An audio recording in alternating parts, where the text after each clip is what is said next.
जय जगन्नाथ सांगमानी आज टॉपिक हेउछि जेपरि कर्म सेहीपरि जन्म। गरुड़ पुराण रे कौन वर्णना करा जायछि एवं भगवान श्रीकृष्ण ए विषय कौन कहिसंती से विषय रे आज आम भिडियो रे आलोचना करिबा।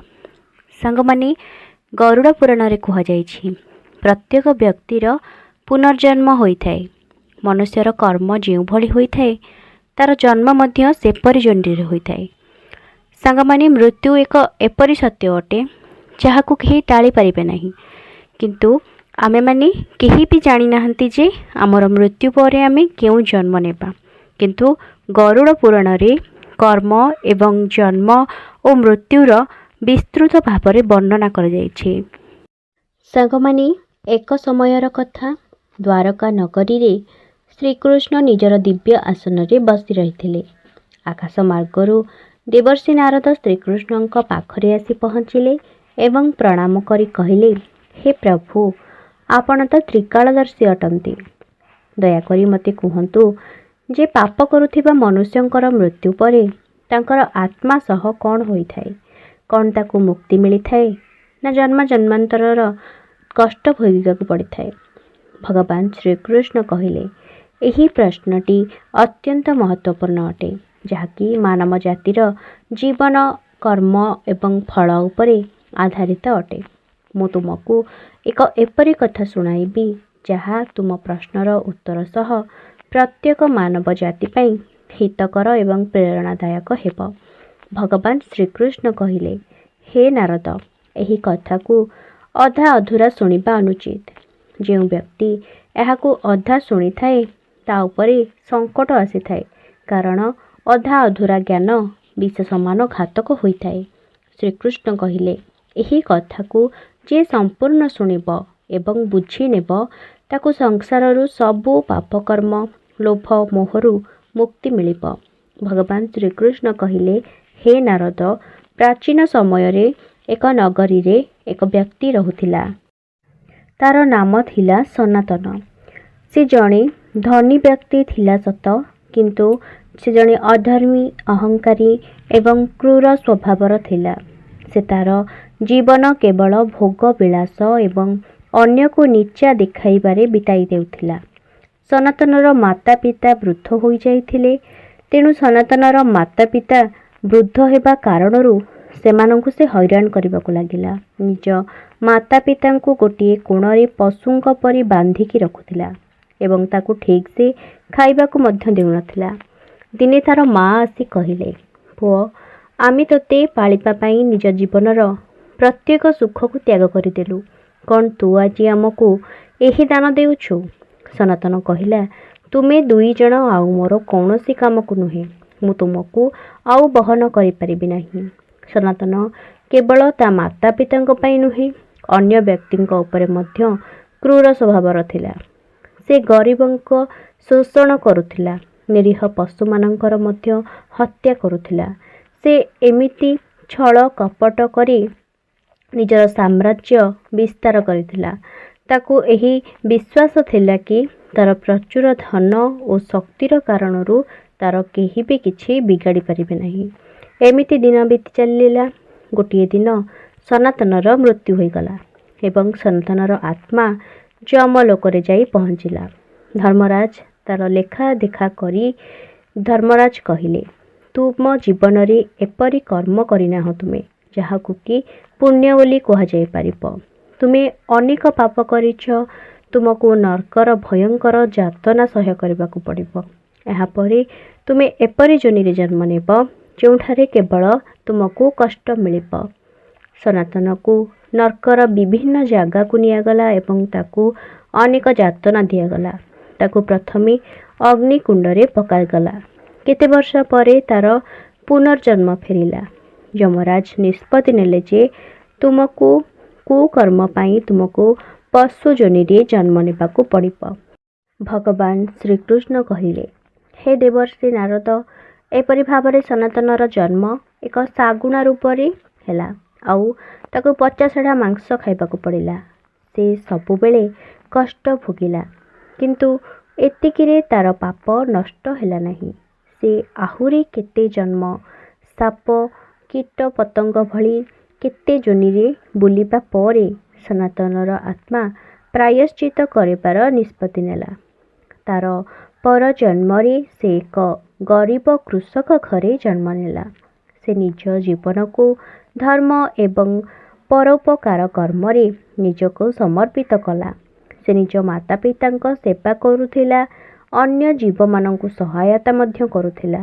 ଦିନେ ଭଗବାନ ଶ୍ରୀକୃଷ୍ଣ ତାର ସ୍ୱପ୍ନରେ ଆସି ପ୍ରକଟ ହେଲେ ଏବଂ କହିଲେ, ତୁମେ ପ୍ରକୃତ ହୃଦୟରେ ପ୍ରାୟଶ୍ଚିତ କରିଛ। ତୁମର ଏହି ପୁଣ୍ୟକର୍ମ ତୁମର ପାପ କର୍ମକୁ ଧୋଇ ଦେଇଛି। ଏବେ ତୁମକୁ ମାନବ ଯୋନିରୁ ମୁକ୍ତିର ଅବସର ମିଳିବ। କଥାକୁ ସମାପ୍ତ କରି ଭଗବାନ ଶ୍ରୀକୃଷ୍ଣ କହିଲେ, ହେ ନାରଦ, ଏହି ସଂସାର କର୍ମର ଦର୍ପଣ ଅଟେ।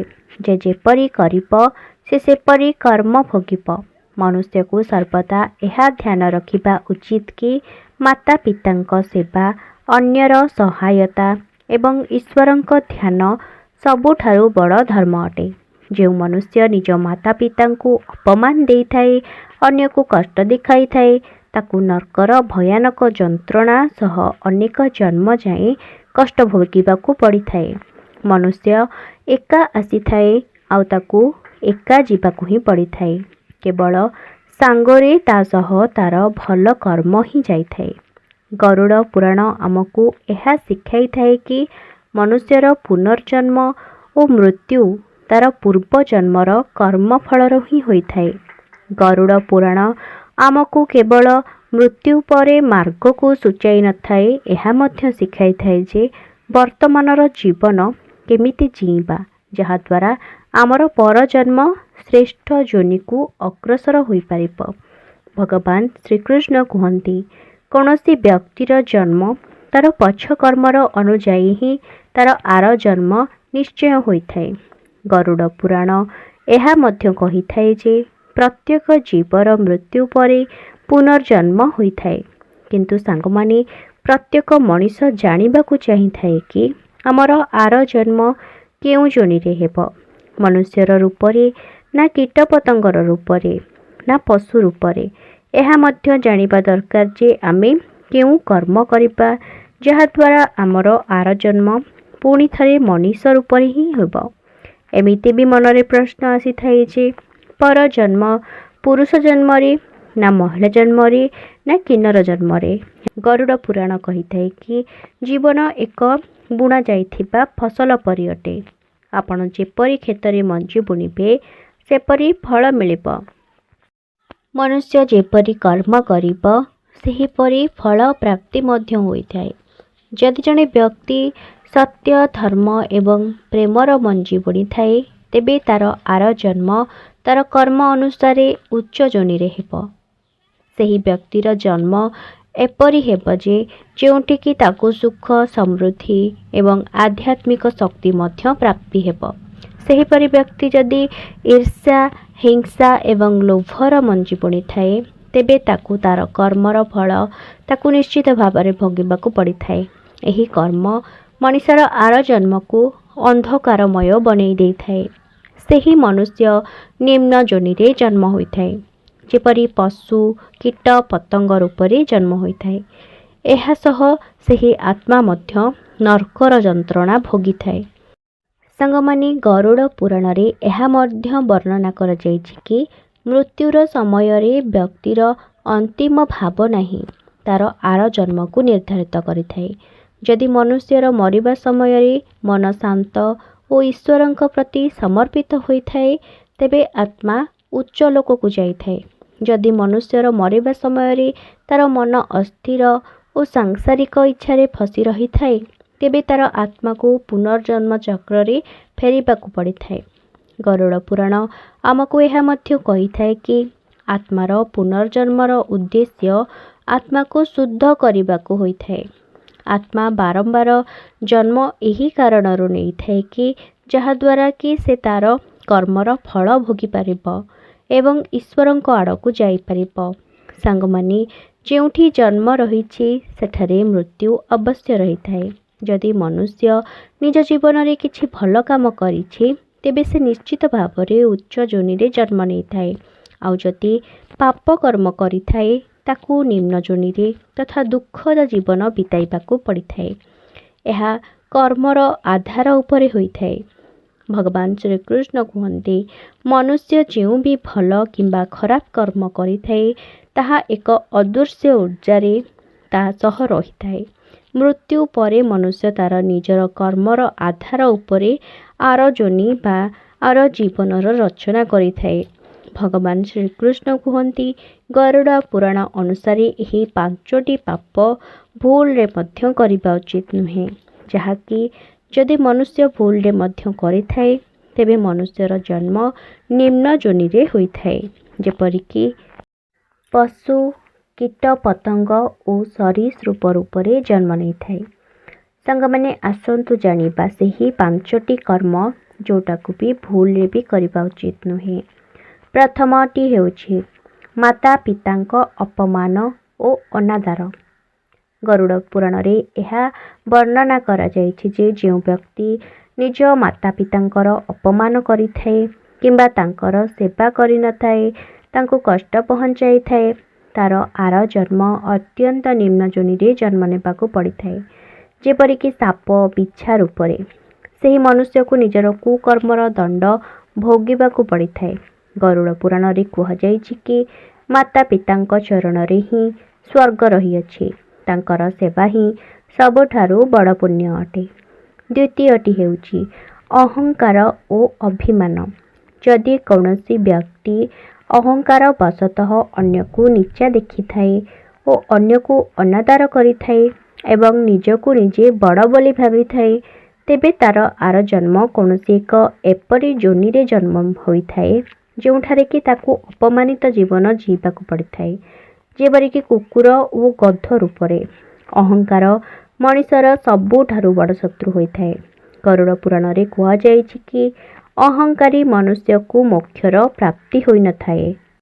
ତୃତୀୟଟି ହେଉଛି ମିଥ୍ୟା ଓ ଧୋକା। ଯେଉଁ ବ୍ୟକ୍ତି ମିଛ କହିଥାଏ ଓ ଅନ୍ୟକୁ ଧୋକା ଦେଇଥାଏ ତାକୁ ଭଗବାନ ଏପରି ଜାଗାରେ ରଖିଥାନ୍ତି ଯେଉଁଠାରେ କି ସେ ନିଜେ ମିଥ୍ୟା ଓ ଧୋକାର ଶିକାର ହୋଇଥାଏ। ଏପରି ବ୍ୟକ୍ତି ମୃତ୍ୟୁ ପରେ ପକ୍ଷୀ ଯୋନିରେ ଜନ୍ମ ନେଇଥାଏ। ଚତୁର୍ଥଟି ହେଉଛି ଚୋରି ବା ଛଳ। ଗରୁଡ଼ ପୁରାଣରେ ଏହା ବର୍ଣ୍ଣନା କରାଯାଇଛି ଯେ ଯେଉଁ ବ୍ୟକ୍ତି ଚୋରି ବା ଛଳ ଦ୍ୱାରା କାହାର ଧନ ଅର୍ଜିତ କରିଥାଏ, ତା ସହ ବିଶ୍ୱାସଘାତକତା କରିଥାଏ ଏବଂ କାହାର ହୃଦୟକୁ ଆଘାତ କରିଥାଏ, ତେବେ ସେହି ବ୍ୟକ୍ତି ଆର ଜନ୍ମରେ ନିର୍ଧନତା ଓ ଅପମାନର ଜୀବନ ଜୀଇବାକୁ ପଡ଼ିଥାଏ, ଯେପରିକି ସେ ମୂଷା କିମ୍ବା ଗଧ ରୂପରେ ଜନ୍ମ ନେଇଥାଏ। ପଞ୍ଚମଟି ହେଉଛି ସ୍ୱାର୍ଥ ଓ ଲୋଭ। ଗରୁଡ଼ ପୁରାଣରେ ଏହା ବର୍ଣ୍ଣନା କରାଯାଇଛି, ଯେଉଁ ବ୍ୟକ୍ତି ଲୋଭ ଓ ସ୍ୱାର୍ଥପର ହୋଇଥାଏ ତାକୁ ତାର ଆର ଜନ୍ମରେ ଏପରି ଜୀବନ ଜୀଇବାକୁ ପଡ଼ିଥାଏ ଯେଉଁଠି ତାକୁ ନିଜର ଇଚ୍ଛାଗୁଡ଼ିକୁ ପାଇବା ପାଇଁ ବହୁତ ପରିଶ୍ରମ କରିବାକୁ ପଡ଼ିଥାଏ।